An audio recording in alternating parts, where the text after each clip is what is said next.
We should be getting good here in just a moment.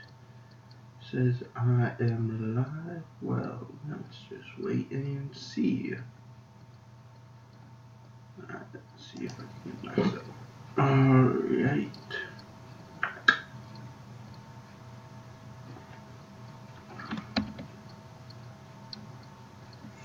We should be getting good here. Alright. There we go. Let's see. Yep. All that is looking mighty fine. That's just... Sorry, I have a bagel here. I'm just finishing up. Good morning, Zach Bonchons. Welcome to the Chitty-Chat cast, which will begin in just a few minutes here. Just want to make sure that stream health is good. Make sure people can get in if they can, and all of that good jazz.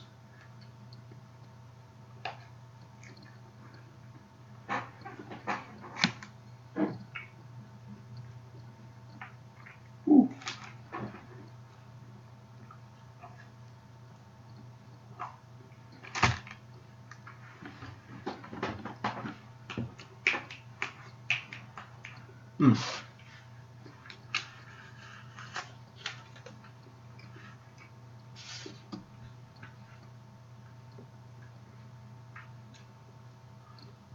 Alright, we're good there. Ooh. I was worried for a second that I didn't have my notepad. And I also need to bring up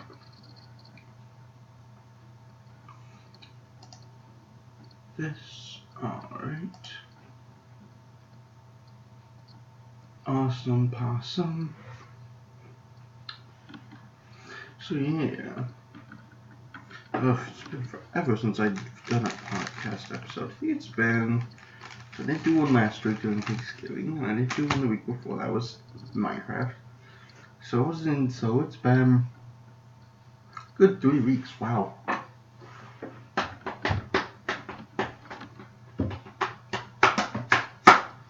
Alright. One more bite of bagel.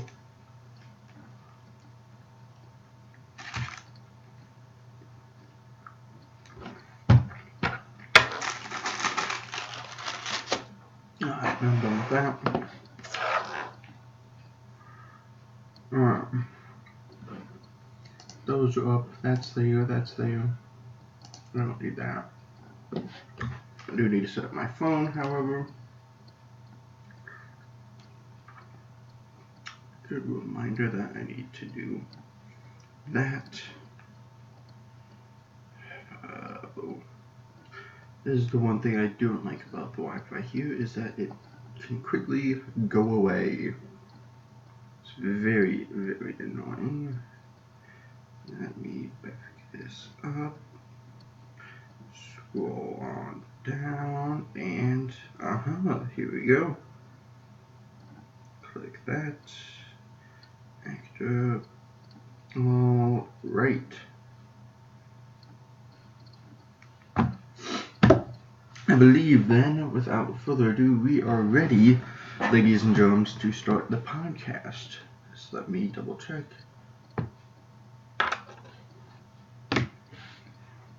There. Alright. So, I do indubitably believe we'll begin in 3, 2, 1, 1. Hey-o, everyone.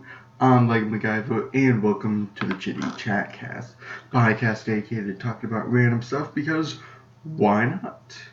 This week's quote comes from probably one of the more famous Christmas movies that everybody watches every year. That is, of course, Home Alone, in which the quote is, I'm going to give you to the count of 10 to get your ugly, yellow, no good keister off my property before I pump your guts full of lead. 1, 2, 10. Keep the change, you filthy animal. Of course, from the Pinnacle Mobster TV scene that Calvin uses, or is it Kevin? Yeah, it's Kevin uses to distract the robbers trying to break in. So for those of you who didn't read the post on Facebook detailing what this week is going to be, we had a bit of a change of what it's going to be about. I did say a couple weeks ago we were going to talk about magicians and illusionists and whatnot, and then I actually realized how big of a topic that is to talk about, and I decided, okay, we're going to put that on the back burner there, and we'll maybe get to it at a later date, but chop it up a little bit more so it's a little more palpable. Palpable is not the word. I don't know, we can size it up a bit more. So this week we'll be talking about Christmas a little bit, since how it is officially December 3rd as of today and everything, but of course we'll get into that a little more after we go through our years of movies as we have been doing for the past couple of weeks. So we're continuing on in the year 1984. For those of you who haven't watched the podcast, or those of you who have, I'll recap for you guys just in case.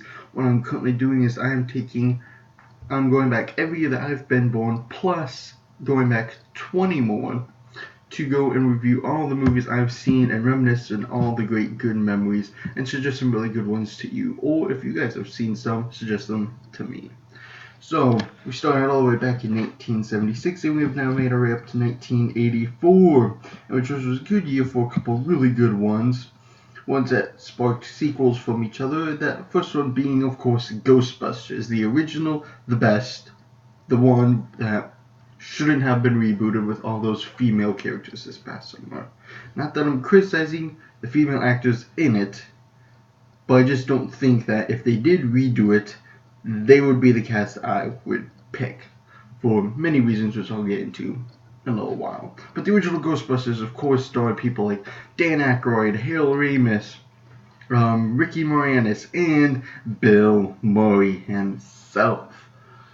Oh, such a great movie, such a great cast, perfect balance of sort of action, adventure, mystery, and comedy, of course, being the main point, with such wonderful lines like talking about drinking, which is probably my favorite, partially because of my love of Twinkies and everything.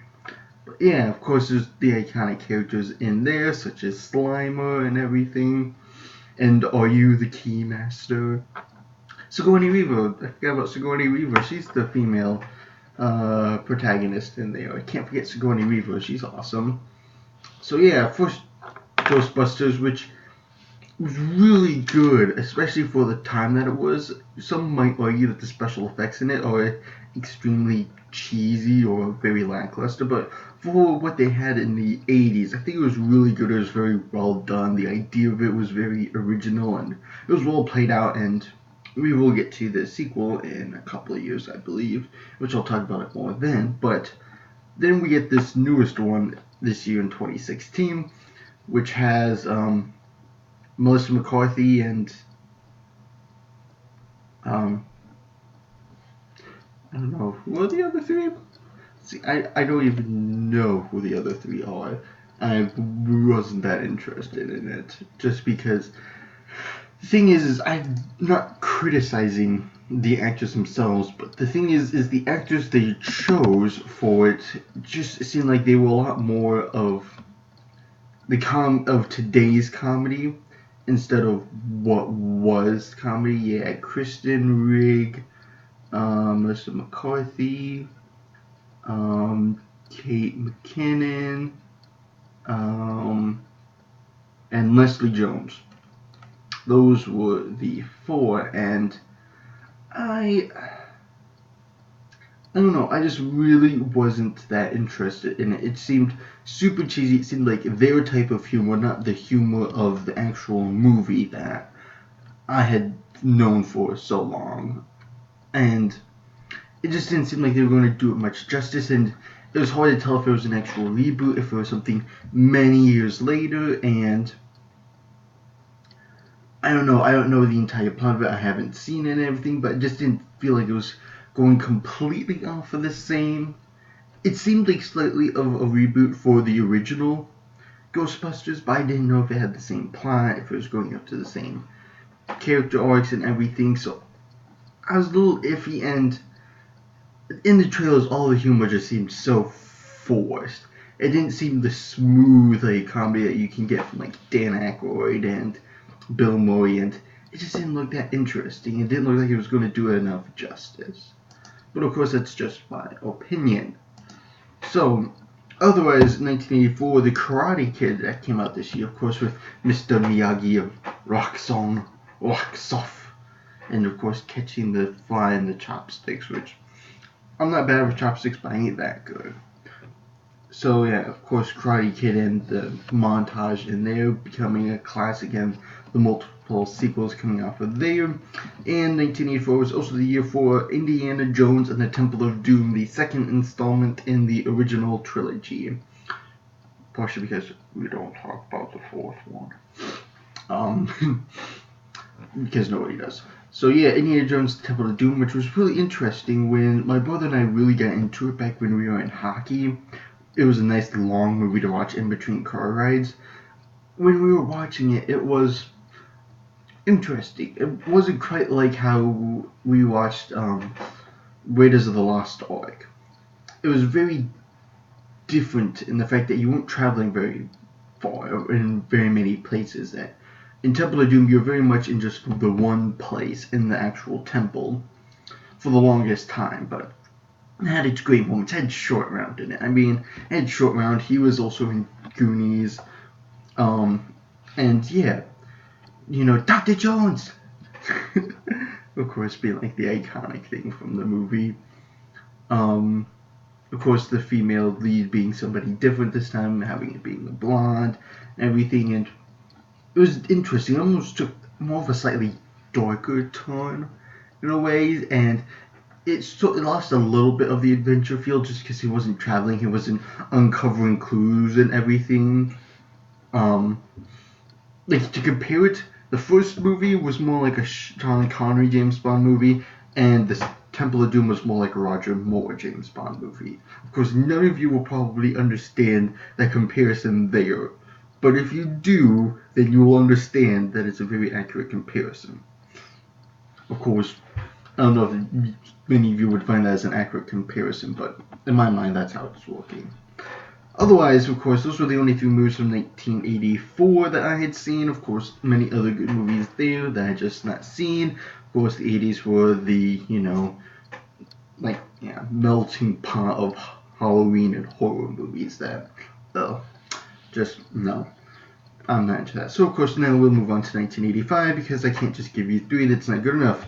So then I said, okay, we'll do 1985. And then I realized, I've seen quite a few. I've seen quite a few of these. This is a good year. 1985, ladies and gentlemen. Probably the year of probably some of the best 80s movies ever. And of course, we're going to start that off with probably one of the, I don't know if it's a cult classic. I don't know if you can consider it a cult classic or not. But it's very much one that I consider amazing and probably one of the best Halloween films in the way that you would watch it around Halloween time. This is, of course, the one, the only, Goonies. Hey, you guys! I had to do that because I love that line. It's like one of my favorite lines in the whole movies. Besides, the short round character saying, Goonies never say die! Oh, I just love it how, I think his name was it Gizmo or Gadget? And how he just has all these different little inventions on himself. He'll just push it, and boom, a punching glove will come out of nowhere. Or he'll just have oil slick coming out of his shears. It's just so awesome. It's so 80s. And of course, the main protagonist being actually Sean Astin. I'm never quite sure how to pronounce their names, just because I've never actually heard anybody say it. But yeah. Sean Astin in there, who, for those of you who don't know, he would go on to do bigger things such as Samwise Gamgee from Lord of the Rings, and a couple other minor ones that I won't say only because many of you might not know it. Of course, this comes to probably one of my favorite movies, which I'm going to actually try and show you here, because it is on my wall. It is right there. That is the one, the only, the future, the original, the first one. Of course, this is starring Michael J. Fox in one of his extremely early movie debuts. He was in, I believe, a couple smaller TV roles. I think Family Ties came before this for him. And, of course, also starring Christopher Lloyd, one of my favorite people, with such iconic ones like, Great Scott, Marty! And how are we supposed to generate the 1.21 gigawatts? Marty, it's not where the hell are we, it's when the hell are we? And, oh, I just love Back to the Future, and I think Back to the Future was probably one of the first real time travel movies that I thoroughly, extremely enjoyed. And probably what gave me my love for it is the fact of, of course, the DMC DeLorean, this time machine made out of a car because of the metal plating on it and the stuff. And of course, if you're going to travel through time, why not travel in style? Of course. So yeah, Back to the Future, just this really rich idea of mishap and going back in time and trying to keep things so you don't exist, and everything is just really brilliant, and it just set itself so well for the sequels, and especially in the second one, which I'll talk more of when that comes out. That set itself up nicely for the third one, and such a great movie, possibly one of my favorites, probably one of the best from the 1980s, possibly even the best from 1985. Who knows? I have a hard time listing all of these as my favorites, only because I don't like doing that. I don't like picking favorites, and the fact that I have so many, it's always hard to choose. Then, of course, we have one that my friend Zach in the chat will know as an extremely good movie, one that he, my friend Brooke, and Maria had not seen doing on, what was it? I believe it was our junior year in school. It was either a sophomore or junior year in school. And our math teacher, Mr. Fatful, he started whistling during class. And immediately I was like, ooh, I know that. So I went along with him whistling.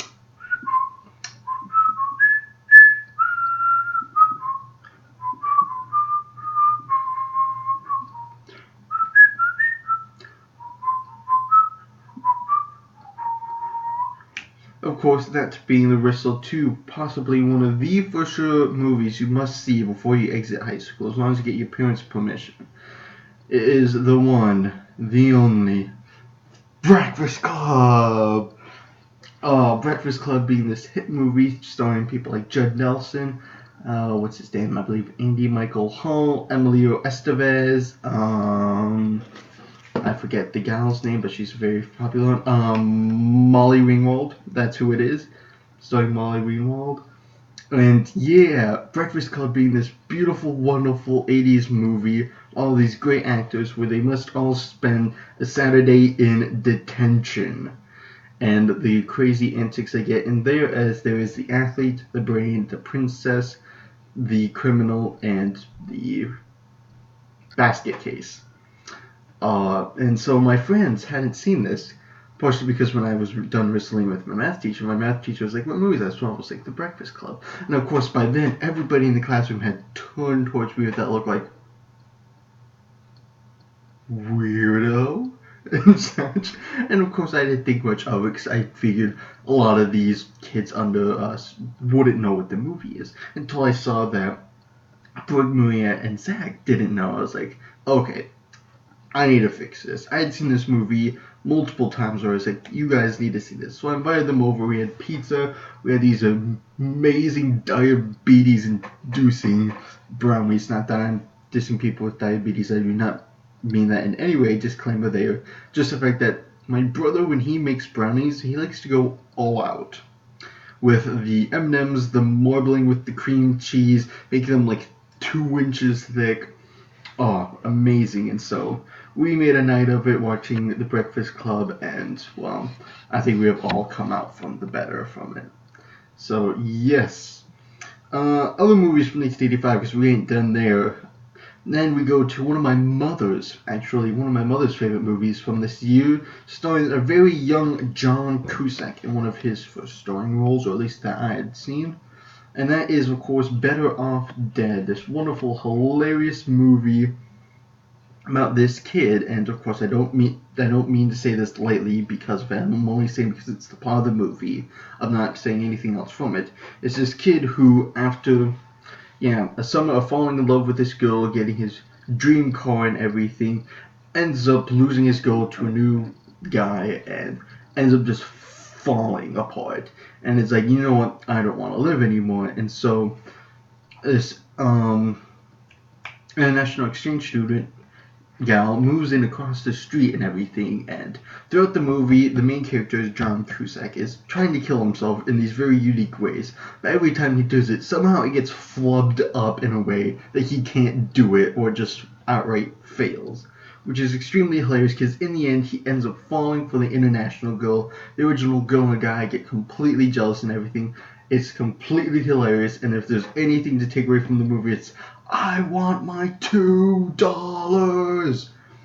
Which, for those of you who don't know what that is, you'll just have to watch the movie and find out. As far as I know, if it is not on Netflix, but if it is, please tell me because it is a wonderful, beautiful movie. Then, of course, moving on, we have a James Bond this year. It's been a couple of years since we had one. Of course, this one is actually the last of Roger Moore, and possibly one of my favorites from him, possibly second favorite. I think right behind the Man with the Golden Gun. This is, of course, A View to a Kill. Partially one of my mother's favorites, very slightly for the fact that it had Duran Duran, the popular British group, doing the theme song A View to the Kill, which I don't know how I would rate the theme song, but it's really good. And of course, for those of you who haven't watched it, if there's a selling point to it besides James Bond, Roger Moore, and Duran Duran, well, maybe the fact that Christopher Walken is playing the villain as shoot, I used to know. That name starts with a Z, and it's not on my poster. Shoot. Anyways. Yeah, Christopher Walken plays the villain along with his female henchman Mayday, of course, some famous actor there that I can't remember off the top of my head. Her birthday was a couple weeks ago. And yeah, so View to a Kill, wonderful movie, extremely good James Bond. Of course, we still aren't done because there in 1985 also lies St. Elmo's Fire.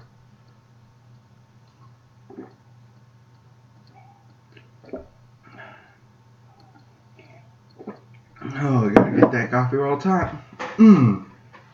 St. Elmo's Fire is showing an entire large, awesome crew cast in there, starring people like, I believe, is Emilio Estevez in it? I'm pretty sure Emilio Estevez is in it. I do believe that, yes, it's starring Rob Lowe, Demi Moore, Emilio Estevez, Andrew McCarthy, Chuck Nelson, Ali Sheedy, and yes, of course, a part of the main cast for that. A wonderful, good movie, of course, starring the song St. Elmo's Fire by, I don't know, it's so hard trying to find this song for it just because John Parr, that's who does it. It's by John Parr, of course. Wonderful song that I love to hear every time it's on the 80s on 8 Sirius XM channel.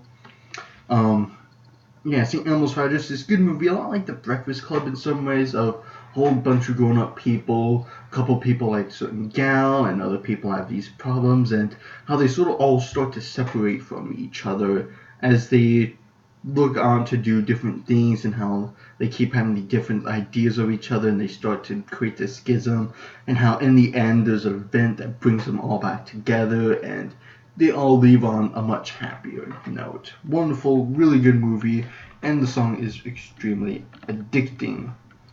So then, of course, to round out 1985, we actually have one of my very first Disney movies that I owned on VHS way back when I was a wee little lad, and that was The Black Cauldron. This also being a very popular Disney movie that my girlfriend has actually not seen, which completely surprised me because I thought everybody had seen The Black Cauldron and the movie with the little pig and everything. And yeah, The Black Cauldron, I haven't seen it in well over a decade, but I remember it being this really good Disney movie that sort of shied away from the princess prince sort of deal with like Little Mermaid and whatnot and everything, and sort of did more of like a darker-ish type of movie, more adventure-like. And one of the ways I can think about it is it's sort of like Sword in the Stone, but a little darker and everything. In a way, it's you could think of it as almost like a Disney version of Legend of Zelda. I would say would be possibly one way to put it, but yeah, it's really good. One of the first ones I had seen, and yeah.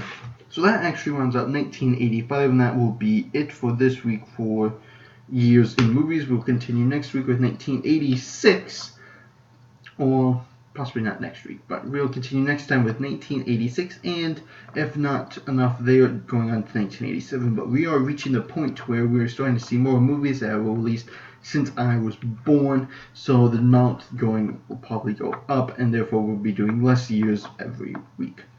But to continue on, of course, we have to do the celebrity birthday for today. In which case, as I move the camera over so I can fit him on the screen, we have the wonderful, funny, hilarious. Oops, I pressed the wrong button. Brendan Frasser. Those of you who don't know Brendan Frasser, of course, has his birthday today and has been in many of more slightly popular movies and oh, come on. Why does it say it's offline? Hold on just a second here. I am getting mixed things from my thing. It is saying that it's offline, but it's very clearly online. How is it looking there, Zach? Has the stream stopped or is it still going? Because I'm getting some mixed reviews here. Because I'm still going. I should be live. What's going on? One second, Mr. Brendan Frasser. Let me just take you down there for a second.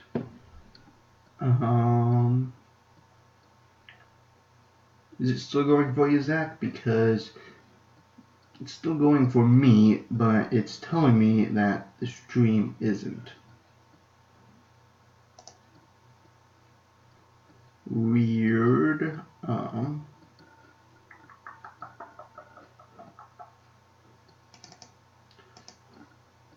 That is extremely strange. Let me refresh it. Hold on to your horses. This could get ugly.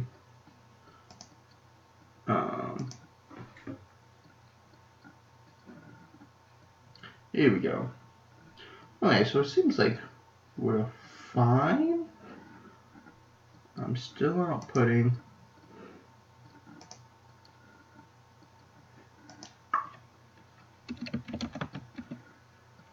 There we go. How about now? Is everything going alright? From the looks of it.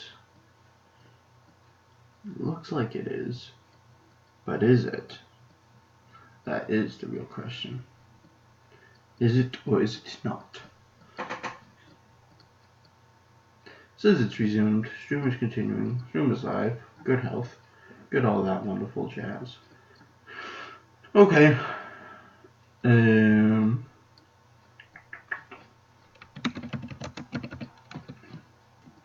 just going to post in chat. Just to double check with everybody watching, if the stream doesn't look like it's going or it's doing something funky, try and refresh your page. That might help. I did that and it actually helped, which is strange because I am the one streaming. But from the looks of it, everything is going all right. So we will continue on.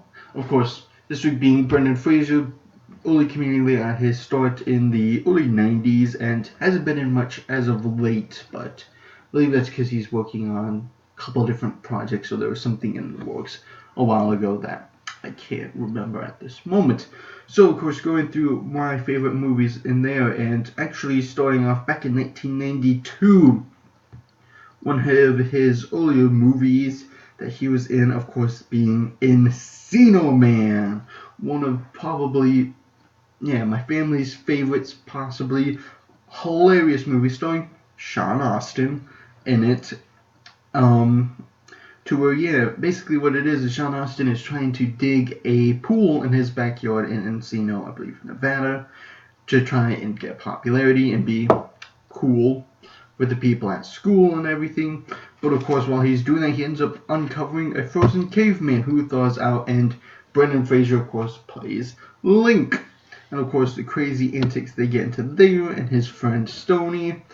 And all the wonderful, good classic quotes in there, like, "Don't waste the juice, birdie, ow!" And everything in there. Wonderful, good movie from the early 90s. Then it is quite a few years later since I had seen a movie he was in, but in the later 90s, of course, Brendan Fraser being known for George of the Jungle. George of the Jungle, jump for that tree. George of the Jungle, watch out for that tree. Of course, him, sort of like a parody of Tarzan, in a way, to make it a lot more comedic and everything, which now that I think about it, I believe it is like a parody of Tarzan. So good, hilarious movie. They ended up doing a sequel many years later, not as good as the first one, but that's the way most sequels go. Then in 1999, probably the one he's more famously known for, and that is him playing Rick O'Connell in the first Mummy movie. This was actually a movie I didn't see until, probably my early teens, just because of the fact that my parents made it out to be this super scary horror-ish type movie that, just because of the time of the animation and the way they made the Mummy look, it was this, idea that it was super scary and everything that my brother and I wouldn't like and everything, which, come to find out, it was the exact opposite. We actually ended up loving it. First movie being extremely good. Extremely good, extremely hilarious. And of course, 2 years later in 2001, with the sequel, The Mummy returns with most of the same actors, the same cast there. Then only a couple years later, coming into a movie that was actually one of my brothers and mine favorite movies for a little while, until Cartoon Network sort of killed it with how repetitive they showed it. That was Looney Tunes Back in Action. Sort of like the sequel to Space Jam in a way of Looney Tunes meets the real world in this way of some plot. In Space Jam, it was basketball and aliens. In here, it's Steve Martin playing a villain, I believe. I think, or something like that. Really hilarious, really funny. First couple times you see it, and then it starts to decline. But wonderful movie. There, continuing on. In 2008, there was actually 3 different movies that Brendan Fraser was in that I'd seen, and So first one being Inkheart being the Cornelia Funk book that came out in the early 2000s, basically upon this idea that there was this guy, Mo, who Brendan Fraser plays, that there's this idea that if you read something, or if you read it in a certain way, you can actually make characters and stuff come out of the book.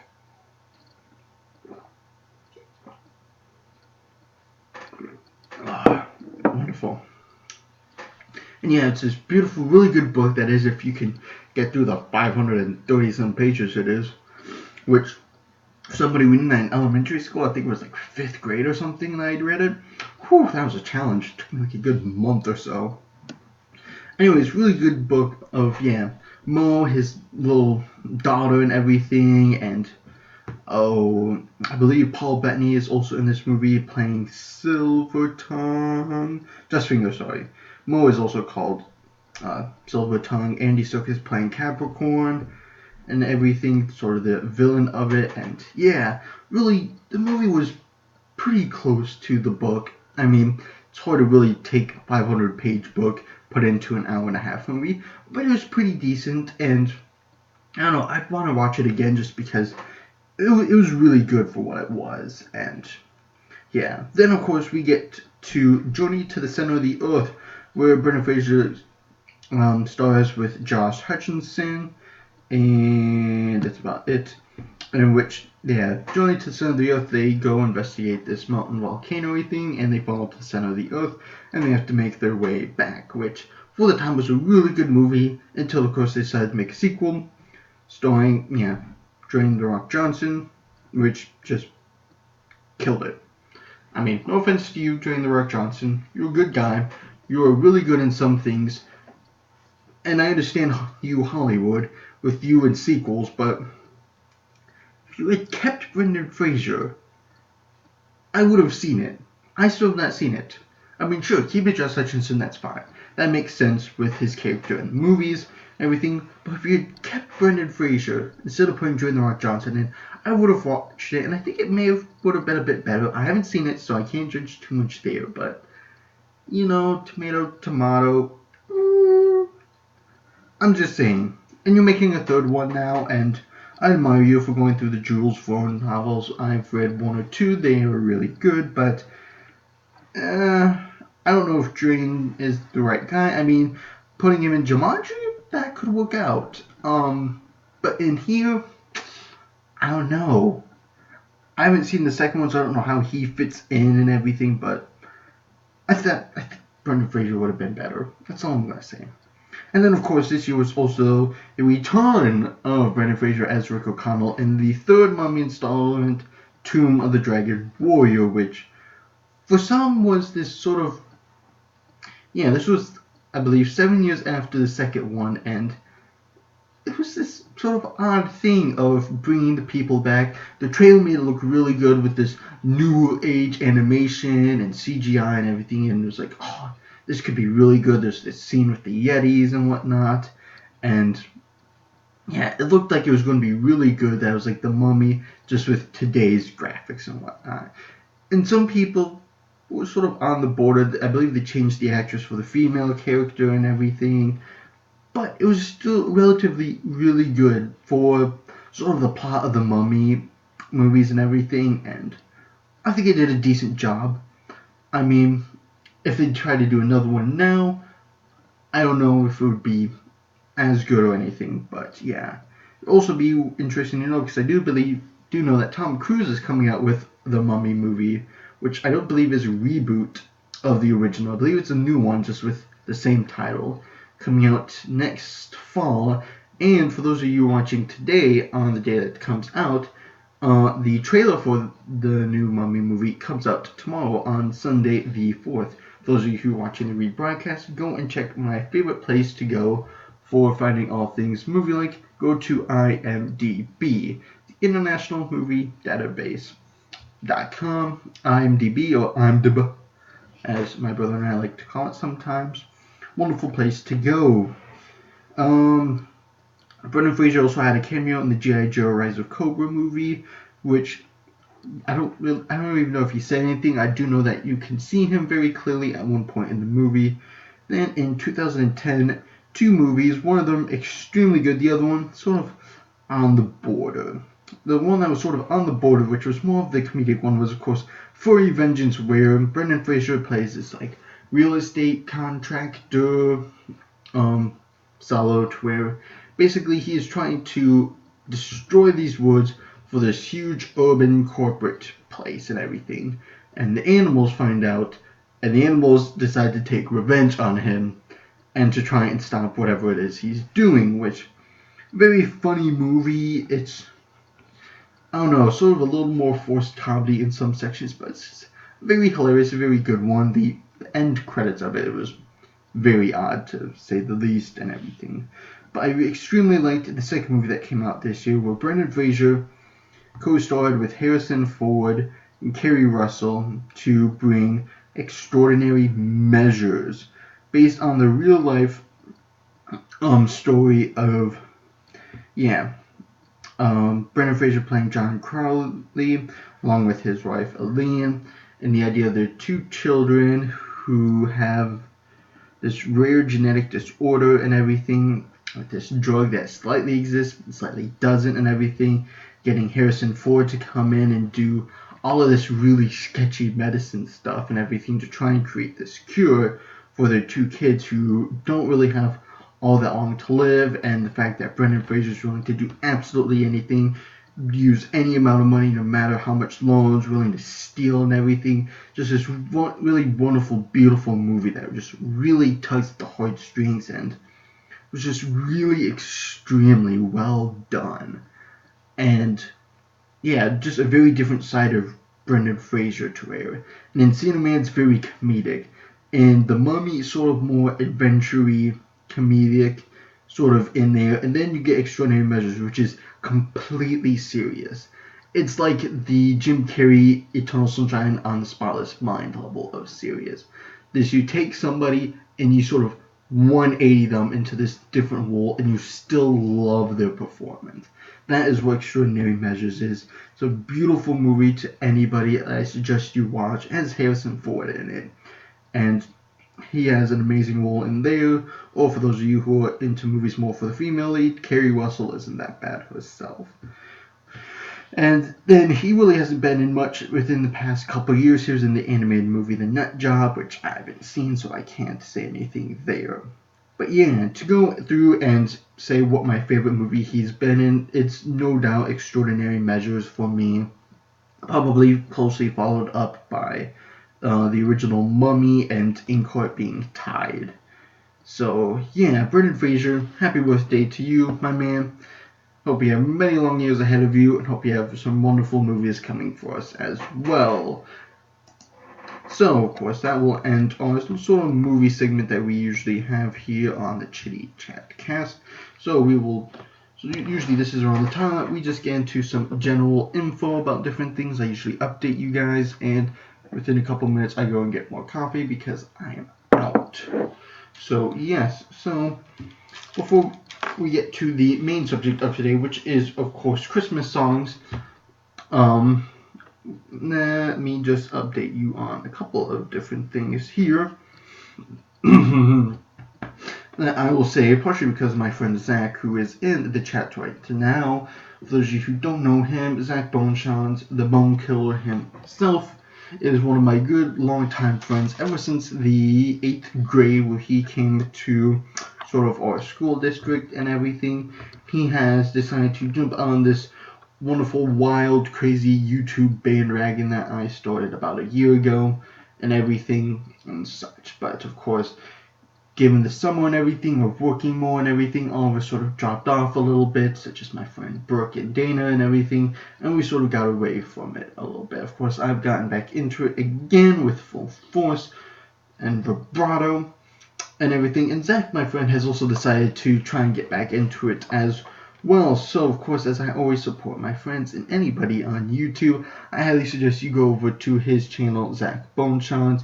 His description is always in the description of every video that I post and such. So, yes, go ahead, hit him up. In fact, I'm going to post his channel into the description right now. I don't know if that will be there. That is not what I meant to put.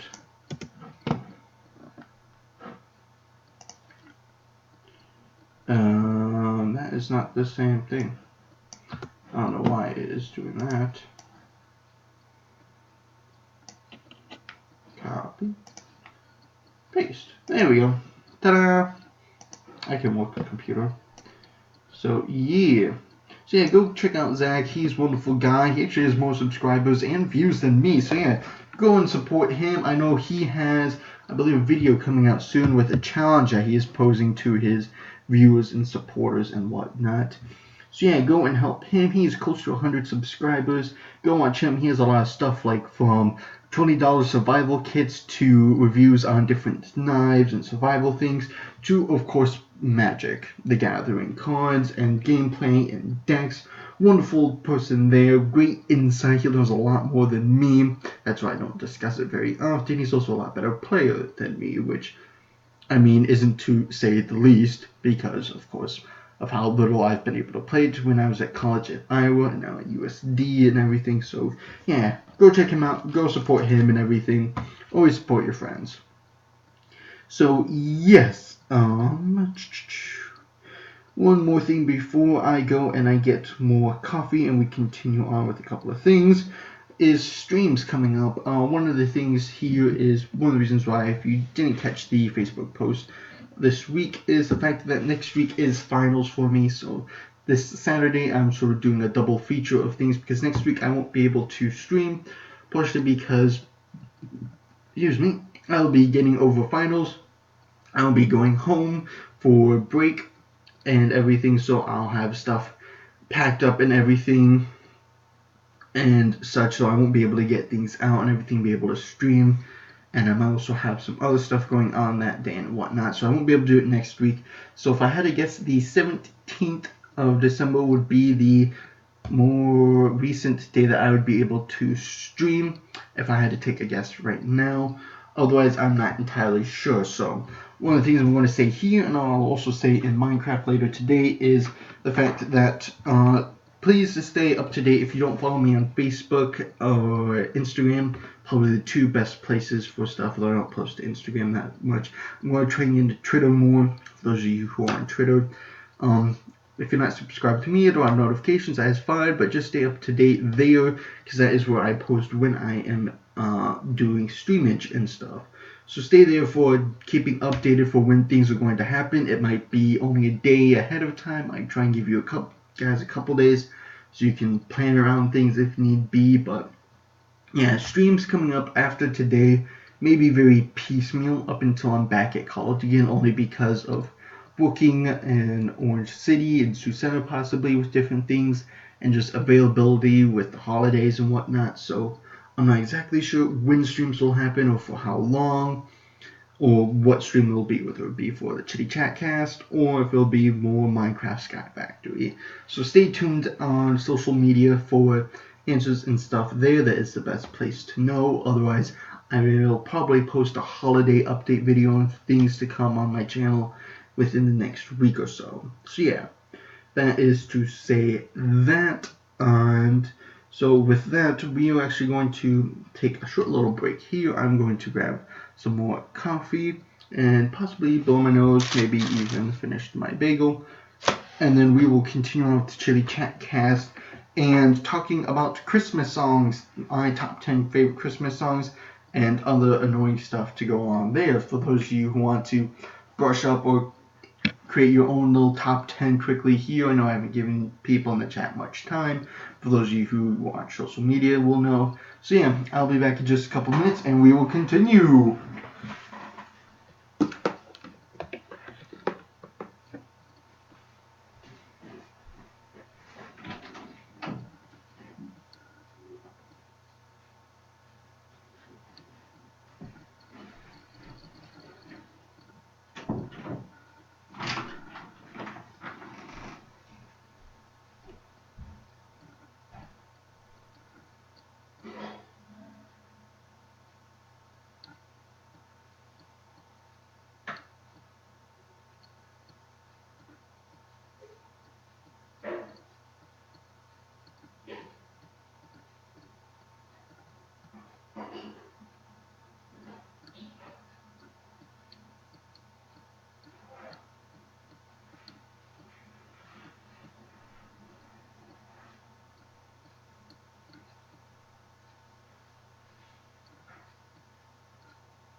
Bagel.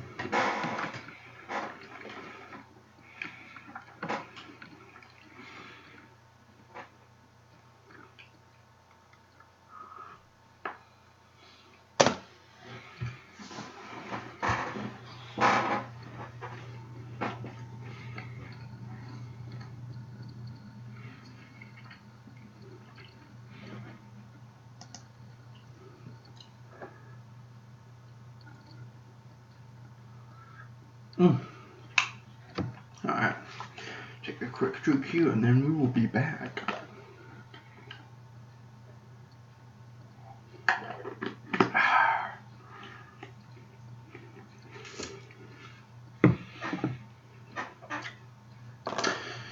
Alright, everybody.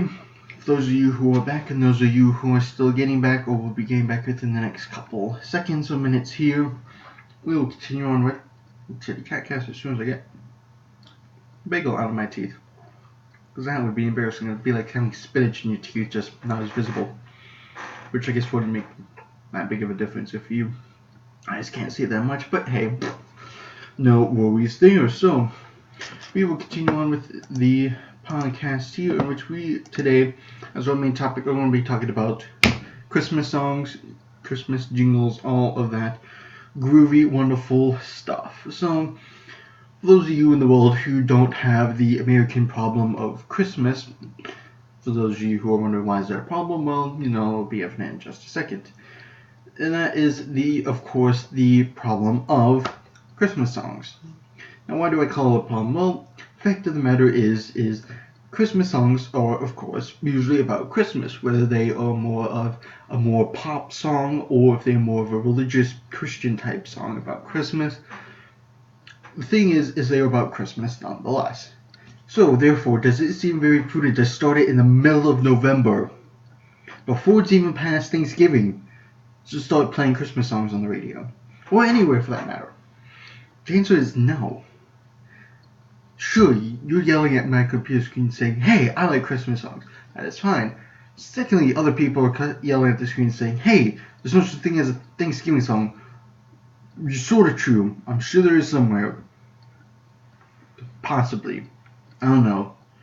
There's probably more Halloween songs than there is Thanksgiving songs, which, I don't know, needs to change. I think every holiday needs its equal amount of songs. Anyways. So, Christmas songs, my opinion on them is they do not need to start until December 1st, which was only 2 days ago. But when my mother came to pick me up on my family came to pick me up on the 21st of November, Christmas songs were already playing on the popular radio stations, which I do not approve of. Partially because of the fact it's too early, and the fact that most radio stations play the same loop of the same songs done by the same people over and over again about every 2 hours or so. It gets really annoying. Either now the fact that they decide, okay, we're going to play this one song but by these 3 different people, and we're going to play that song 3 times in an hour, and we're going to do the same thing with a different song but with different authors the next hour, which is completely annoying. But the thing is I still love Christmas songs. I used to be the kid who used to love Christmas songs, and I used to sing them even through half of January, which for most people drove them nuts. Which, I might be a little... Anyways. But, the thing is Christmas songs is, of course, my birthday is on Christmas, so I guess I don't know if I sort of like Christmas songs a little more because of that fact, or if just the fact that, you don't hear Christmas songs year-round. Just like you don't hear Easter songs year-round, or Halloween songs year-round, or if there is such a thing as a Thanksgiving song year-round. You just don't. Which, with Christmas songs, I think just because of the fact there's a much larger pool of them, and how many different people do them, that it's just something people are more frequently to sing all year round and everything. And so, so what I've done is, for today, we're going to be going over my top 10 favorite Christmas songs and also criticizing some of the other famous popular ones out there. So, in no particular order, my top 10, because I don't like numbering them, because I can never choose which I like more. Starting off at the top of my list not as number one or anything, but first one that I really became a huge fan of when I was young. This was one of my favorite ones when I was younger. And I don't know, I guess you could possibly classify it in that golden age of Christmas songs. You know, the Jingle Bells, the Deck the Halls sort of area of Christmas songs and when they came out, when people started doing them. I guess this one you could put in there. I guess it's a little more modern-ish. But yeah, it's one of my favorite Christmas songs. So much in the fact that in, I think, the early 2000s or late 90s, it actually even came in its own animated movie form. That is, of course, the Christmas song Grandma Got Run Over by a Reindeer. This, of course, being my favorite just because of the sheer silliness of it. Oh, the idea of Grandma getting run over by a reindeer. This song being, yes, a little more popular in Michigan than in Iowa, just because I always heard when I was at my grandparents' house and everything. And around Christmas time on Cartoon Network, they would play the movie Grandma Got Run Over by a Reindeer. And yeah, it just got to be one of my favorite songs for longest time. It still is, and I think it's very underplayed on the radio nowadays. I think it lost a lot of its popularity, and I think it'd be awesome if it got this resurgence of it. And yeah, even if the movie got played or somebody redid the movie now with better CGI or something, I don't know. I think it'd be awesome just because it's such a good song, and yeah, it's very underappreciated, and yeah, one of my really good favorites. Then I'm just going to go down my list because I can't pick and choose from here. Top of my list, just because of, yeah, here, let me show you guys what I mean by that. I think this will work if I do it like this. Nope, it won't. Okay, so we are going to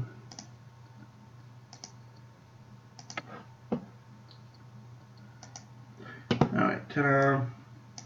This is my list. There, ta-da. Of course, now you can't see my head. So we are going to get rid of that right now. But on top of my list is the song Christmas Without You by OneRepublic. This was actually, I believe, a free song on iTunes a couple of years ago, back when iTunes still did a weekly free song, which they don't do anymore. At least I can never find it in their iTunes store on my phone. And that is Christmas Without You by OneRepublic. And yeah, this sort of became one of my favorite Christmas songs. Almost never heard on the radio though. And yeah, just this good song about how somebody, how it just wouldn't be Christmas if you didn't have this person in their life. OneRepublic probably talking to some female counterpart. If I had to guess, some guy who's missed a birthday or two, he's missed Thanksgiving, but it just wouldn't be Christmas without this person in their life. And yeah, it just sort of rings true to some people, I think, in the fact of loving somebody enough that, yeah, being so much a part of their life that even Christmas wouldn't be the same without this person. And yeah, just really good good song. Then, of course, we move into one of my favorites, which I don't believe actually has any words to it. It's all orchestral or all instrumental, and that is, of course, Wizards in Winter by Trans-Siberian Orchestra. One of the very popular bands that only comes out with a new album. I think they still do it every year, in which it's just a redux of their songs just done again or slightly redone. And that is Trans-Siberian Orchestra with Wizards in Winter, just one of my favorite orchestral songs, just because, yeah, it's just very heavy with certain things, I think, like the synth and everything. It's really good, and it's not like an instrumental and orchestral of like a popular song either. It's like completely their own. It's completely original. It's just really done, and as much as I would love to play you guys a bit of it, I also don't want to get flagged by copyright stuff on YouTube, simply because of the fact that I don't know how that works with live streams and stuff. And it looks like we had a couple of dropped frames there, as I can see the stream lagging for a slight bit, unless that was just me. holding still for a good long period of time, which in fact, go me, mannequin challenge. So yes, then of course we move on to probably the second more popular, I don't know if it's more popular, but second just as equally popular orchestral instrumental group around Christmas time. That's of course Mannheim Steamroller with their Carol of Bells. This is the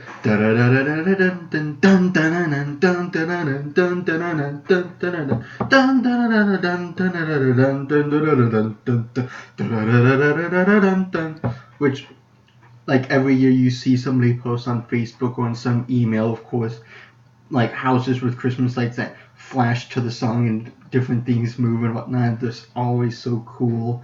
Of course, yeah. Mannheim Steamroller, of course, doing more. They're a lot more of the people that will do more of the popular Christmas songs, and they'll do it in an instrumental fashion and such. So yeah, Mannheim Steamroller, I think they still do more of like a yearly re-release of their songs and such, which, yeah, my mother used to be really into. Then going on down, we get to one that my mother and I heard in Walmart the other day, and it blew our minds. We had never heard it on the radio ever. We didn't know if it was ever actually played on the radio within the past couple decades because of how old this song is. And this song, I believe, actually comes from like I think it comes from like the early. I'm going to look this up.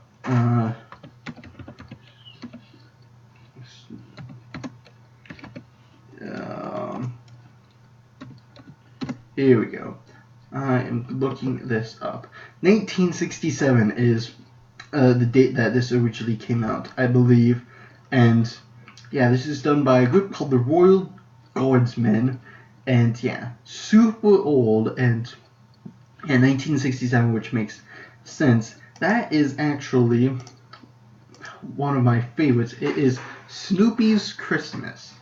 Now, this is not the same as the Vince Guaraldi, I believe is his name, Peanuts Christmas album that everybody has in their home. It is not the same as that. This actually comes from the Royal Guardsmen Snoopy vs. the Red Baron album. For those of you who aren't familiar with Peanuts or Snoopy, Snoopy is of course this beagle who, if he sits on top of his doghouse, he can imagine himself as World War I, flying ace pilot in his Sopwith camel going after the Red Baron, trying to shoot him down. And it was popular and such enough that there was even this radio series done about it. And the Royal Guardsmen were the group that did the songs for it. And yeah, it's just one of my favorite songs from it. Yeah, I believe it's also called Christmas Bells, I think. Christmas bells, oh Christmas bells, ringing through the land, bum bum bum bum, bringing peace to all the world and goodwill towards man. It's sort of a Beatles feel to them, the Royal Guardsmen. And yeah, just this really good song. And yeah, Peanuts, Snoopy vs. the Red Baron, wonderful, brilliant album of just, yeah, good laughs and everything. If you haven't heard it, I don't know if it would give people a sense of nostalgia, but it's all that idea of listening to something old and really enjoying it for it being really old and really good. So yeah, Snoopy's Christmas. Then continuing down, another oldie, which I'm not sure how old this is. I will look this up.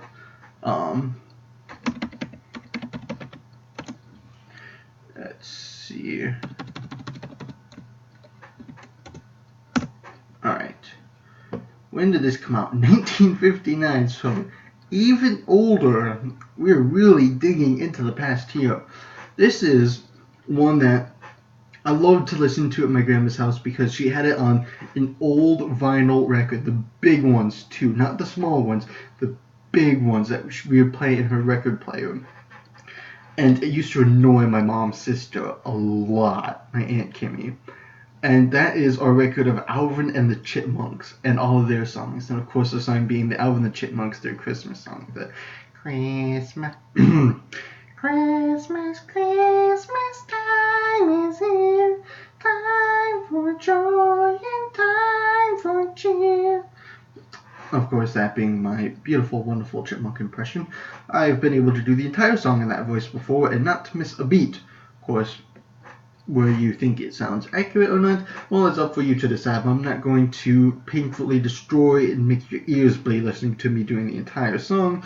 If you do, post down in the comments, and who knows, maybe I will try it one day for you guys. But yes, Alan the Chipmunk song, just it's a really good one. This, really old, squeaky voice, little chipmunk voices, of course, doing the songs and everything.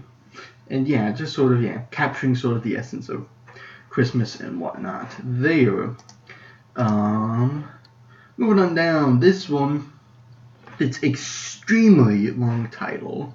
More of a more religious one by the group Go Fish. It's called Christmas with a capital C. And as I cannot remember part of the lyrics, I will look it up. Here we go. Ta-da! Let's see if I can find the lyrics.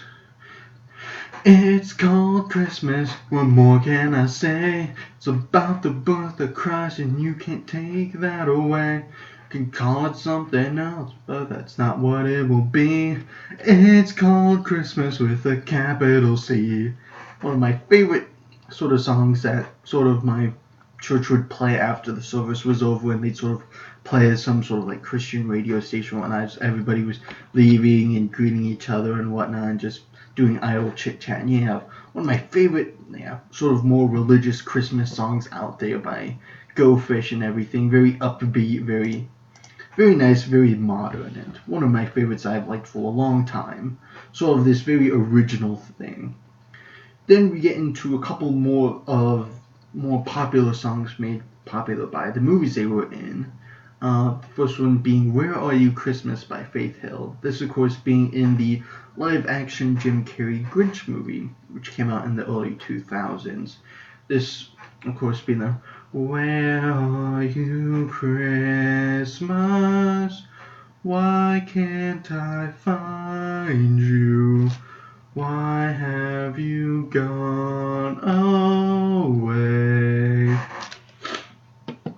Song sort of done in there. First by, is it Cindy Lou Who in the movie, and then during the end credits it's sung by Faith Hill. I can't remember exactly, but really good song, and just this one that sort of makes you think a little more. It's a lot slower and everything. It's not as upbeat and everything, so very good, very nice there. Same thing with the second one, which is When Christmas Comes to Town from Polar Express. Looking up the lyrics here. I'm wishing on a star, I'm trying to believe, even though it's far, you'll find me Christmas Eve. Guess that Santa's busy, he's never come around. Think of him when Christmas comes to town. Sort of this, I don't think it's a climactic song, but it's a song in the Polar Express, which is where it's from, where the couple of main characters go to the back carriage of the train, where they find this one single kid there who's never actually experienced Christmas because his family's poor and whatnot, and he's never really gotten a gift and everything. And this song that he sings as the other female character comes in and sings with him, and it's just really good. And it's not really like a feel-good Christmas song. It really like tugs at your heartstrings a little bit, as it doesn't really like make you sad or anything, but it's a very thoughtful song, and it's really good. And I'd sing more for you, but of course, copyright infringement and whatnot there.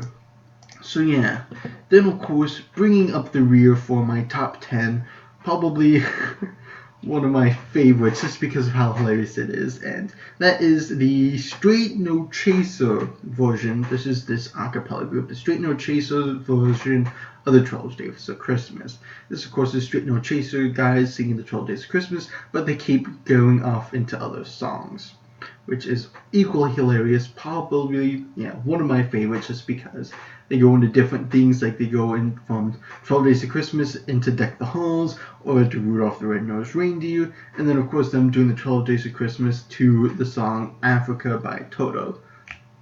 You know, the the 12th day of Christmas my true love gave to me.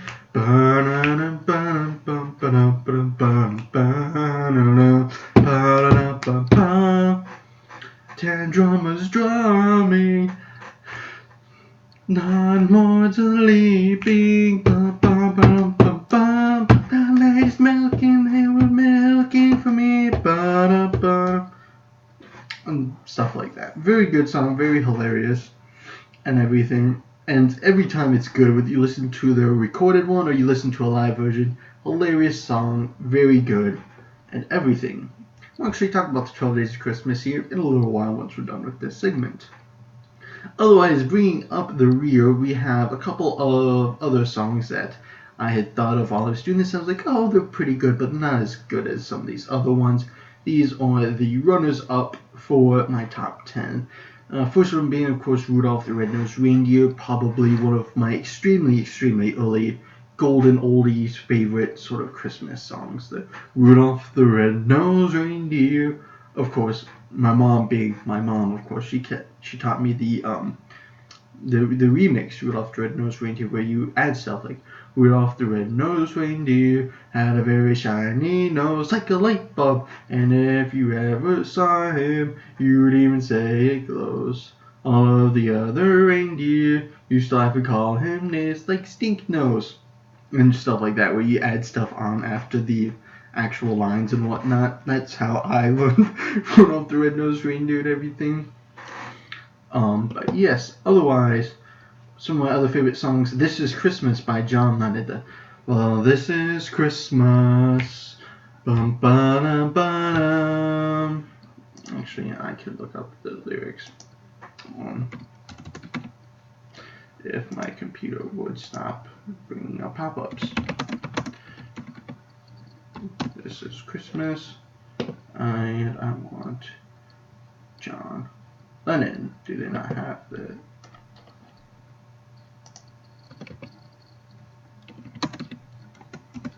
Will that help at all? Well, it's not helping at all.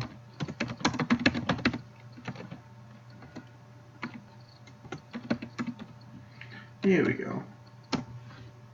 I found it. So this is Christmas, and what have you done? Another year over, the new one just begun. So this is Christmas, I hope you have fun, a near and the dear one, the old and the young. Very Merry Christmas, and a Happy New Year. Let's hope it's a good one, without any fear. And yeah, so this older one, John Lennon, I believe, I don't know when it came out. Will that help? It does not. 1971 is the release on that one, and yeah, very good song. Sort of, yeah, a little slower one and everything, but really, really good. Then there is the song Christmas Shoes by New Song. And Christmas Shoes, thanks.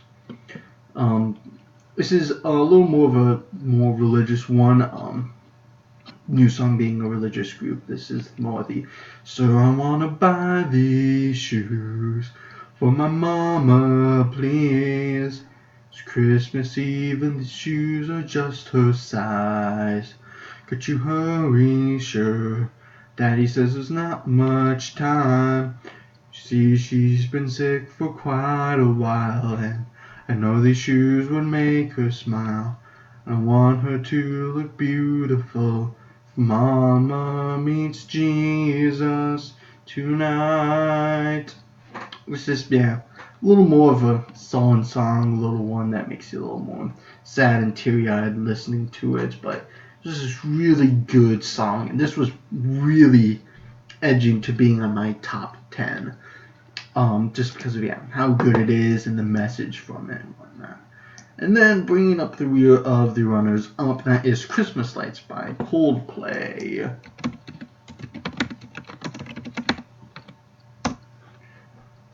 I realized typing in Christmas lights into Google was not going to give me very many results for the actual song instead of just actual Christmas lights. Those Christmas lights light up the street, down where the sea and city meet. May all your troubles soon be gone. Oh, Christmas lights keep shining on. Of course, them singing much better than me. As is very clearly evident, because Coldplay being the amazing singers they are. So yeah, Christmas Lights bringing up the rear there, just as this sort of odd little one that very good beginning to it too. And so that will actually bring up the rear of my top 10 Christmas songs and the runners-up. So going over my top 10 again, that is Christmas Without You by One Republic, Wizards in Winter by Trans-Siberian Orchestra, Carol of Bells by Mannheim Steamroller, Grandma Got Run Over by a Reindeer, Snoopy's Christmas by the Royal Guardsmen, Christmas Song by Alvin and the Chipmunks, It's Called Christmas with a capital C by Goldfish, Where Are You Christmas by Faith Hill, When Christmas Comes to Town for Polar Express, and The 12 Days of Christmas by Straight No Chaser. So yes, so heading off of that, we're actually going to be talking about some updates on my channel, about the live stream and things like that. So yes, so as I said, we're going to talk about the 12 Days of Christmas a little bit here, and I can actually show you why if I press this wonderful button right here. Boom! The quality on that is not good. Let me fix that a second here.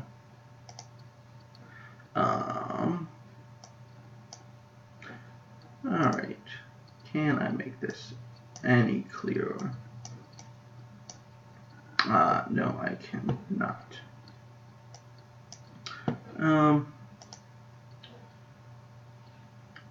Yeah, I can't. Anyway, so you can't really read that there, but if you go to my blog, MacGyver.wordpress.com, the link to that is usually always in the description below. If you go to there, one of the things I am actually going to start to be doing is I'm going to start the 12 days of Chris-Miss. I've decided that something fun to do is we are going to rewrite, with me and the help from you guys out there watching and those who visit my blog, we're going to rewrite the 12 Days of Christmas to the 12 Days of Chris-Miss. Of course, it sounds the exact same if you're not actually seeing it, of Christmas, C-H-R-I-S-T-M-A-S, and C-H-R-I-S-Miss, since how the T is silent in the original, and therefore they sound the exact same, but they're two different things. There's 12 Days of Christmas, the first day of Christmas, Partridge in the Pear Tree, 12 drummers drumming or whatever, so on and so forth there. What we're going to do is we're going to rewrite the 12 Days of Christmas to the 12 Days of Chris-Miss, to where every day for the first 12 days, and the first day is up and the second day will be up later today, possibly even the third because I'm a day behind, is every day I'm going to post to you guys 4 different options as to what the new line should be for the 12 Days of Christmas. I have the first 7 days already written out with the different options there. And what I mean by this is the fact that we're going to rewrite it line by line. So on the first day of Chris-Miss, my true love gave to me, and what you guys are going to do is you're going to vote on what your favorite of the 4 options is going to be. These polls and stuff will be open all the way until December, to where then I will recite to you the new song we have created. So like the first day is on the first day of Christmas, my true love gave to me. Your 4 options are a tortoise appearing, a cardinal in a tree, a spy who loved me, or a cup of squeezed cranberry. Of course, for those of you who don't know me very much, I provided on the blog descriptions as to why it is I have chosen those things and everything. Such as, I'm a big Doctor Who fan, Cardinal is my favorite bird, The Spy Who Loved Me was the only James Bond movie that would work in the rhyming scheme, and I love cranberry juice for the fourth option. Sort of just, this really fun idea of trying to stick. Oh, the second day was a huge pain. It took me like 4 days to just figure out 4 different options for the second day. I'm trying to keep with the same rhyming scheme of the fact of rhyming a word with like tree, appearing, tree, me, cranberry. Sort of these words that sound a lot like the actual word in there.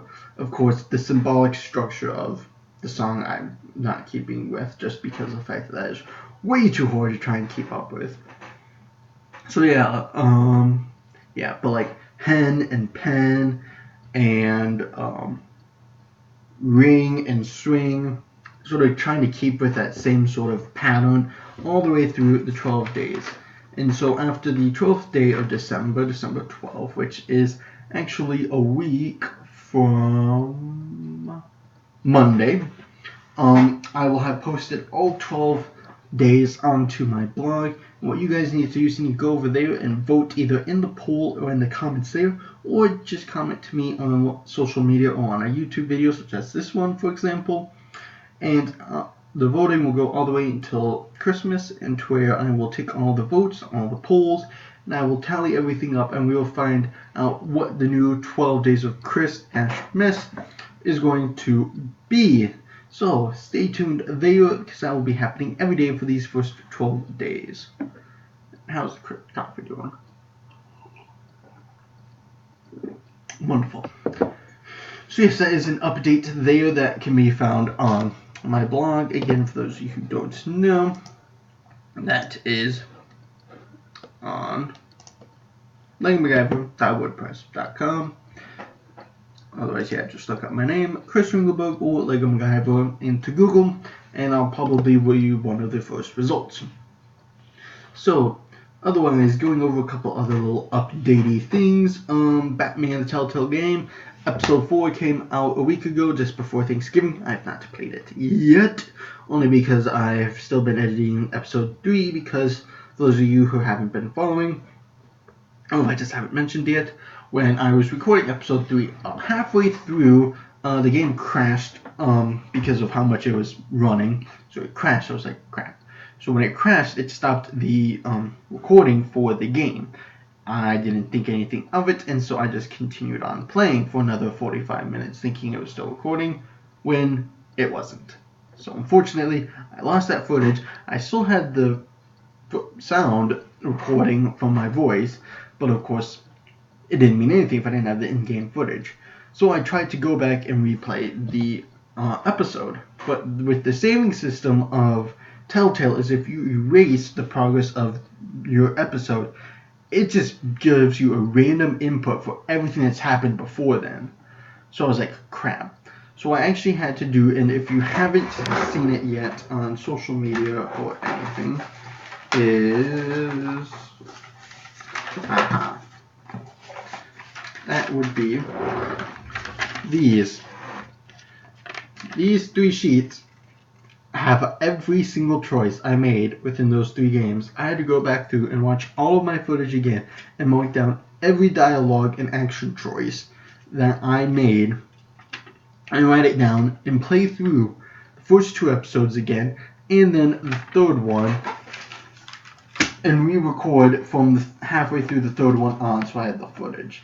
I didn't have to redo the footage for the first 2 episodes because they were exactly the same.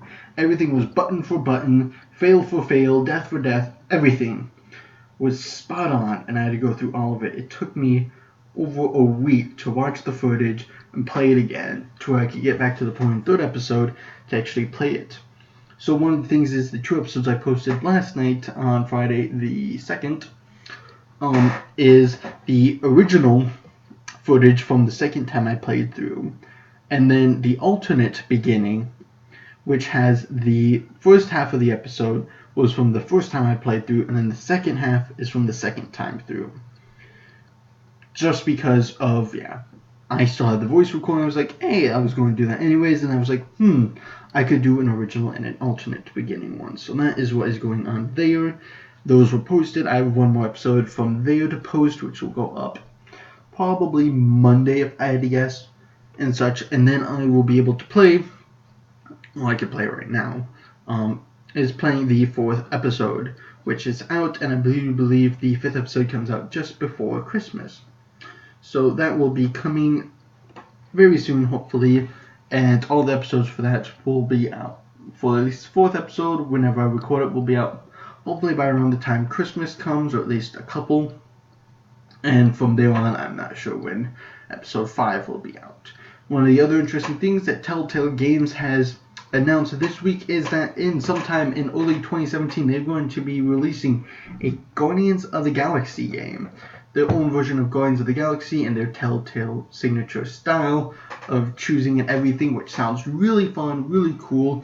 Post in the comments below or in the chat how that sounds, because that could be very, very fun.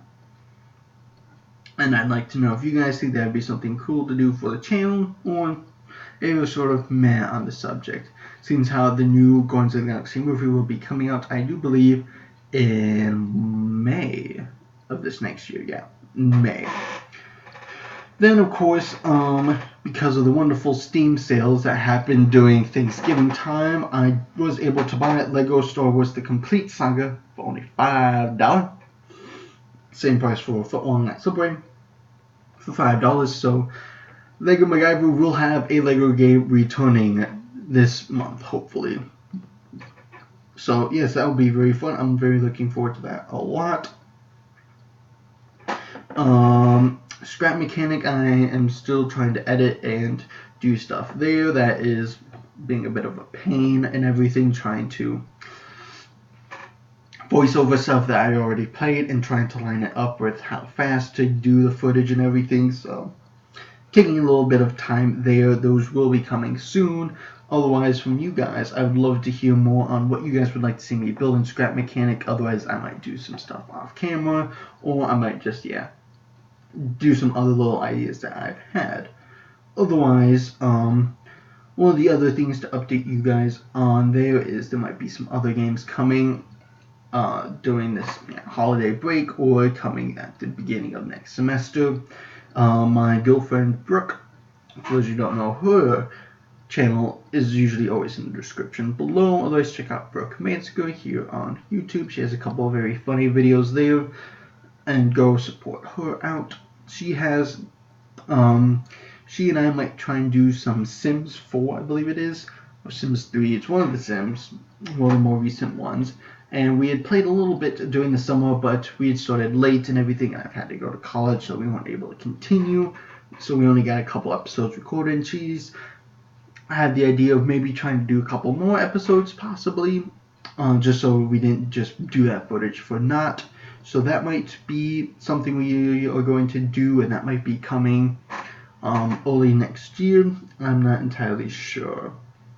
So, with that being said, I am going to leave it up to question time for any of you guys in the chat there who want to ask questions that you have had on your mind, or if not, then in a couple minutes here or so, I will pose my own question for the next time the Chitty-Chat cast happens. Like I said, I do not exactly know when that is going to be, if that's going to be on the 17th of December, or if it's going to be sometime a little later.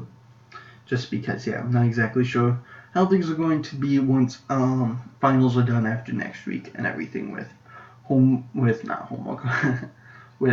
working and holidays and grandparents coming out. So, should be interesting, but otherwise, So, open the questions that any of you have. I'll leave that open here for a minute. Ooh, that's good coffee. Otherwise, I will say here while we are waiting that for those of you who did not get the memo, is within just a couple hours here, probably within, not a couple hours, within an hour and a half or so here, I will be getting into Minecraft Sky Factory here on the live streamage. After, I take a short little lunch break to, course, like do things like use the restroom, get a little food and drinkage into me and whatnot, and then we will go for a couple hours there. So for those of you who are more interested in that, jump on in. I'll make an announcement on Facebook again when we are live again and such. So seeing that the chat is slow and everything, I will then, of course, grind the podcast down and I will post my question for you guys for next time. And that is, for those of you who have not seen the movie or not, what I'm going to pose as a question for next time we have the Chitty-Chat cast is, who would you choose as your Mr. and Mrs. Smith duo? Those of you who don't know, Mr. and Mrs. Smith is a movie with Brad Pitt and I believe Angelina Jolie, in which they are two different spies working for different agencies and they end up going and finding each other. Basically what I'm saying here is, who would you choose as your male and female spy to be in a relationship with and to go spying off with? And that could be anybody. It can be from James Bond to Lara Croft to Ethan Hunt from Mission Impossible to